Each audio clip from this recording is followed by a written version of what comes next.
Sehemu hii ambayo niko saa hii nimekuja kuangalia sehemu mbili.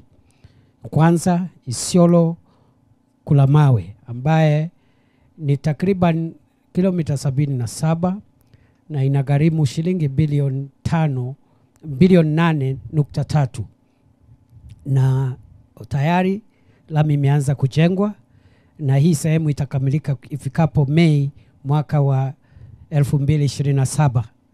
Vile vile nimekuja hapa kuona sehemu ya pili ambayo ni sehemu ya kuunganisha Kulamawe na mji wa Modogashe pale katika sehemu ya Garissa, na hii sehemu ni kilomita 113, 113 kilometers, na itagharimu shilingi bilioni 11.5.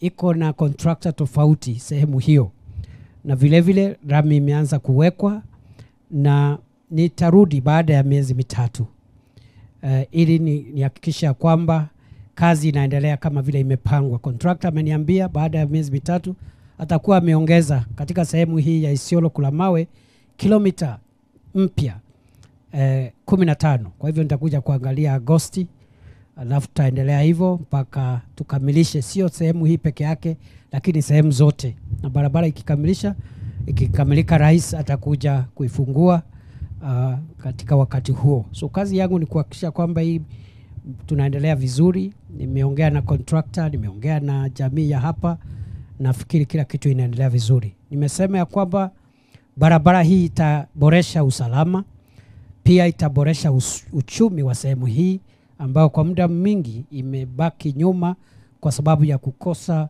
miundo msingi sana ya barabara, lakini vile vile miundo msingi ya stima na network ya simu.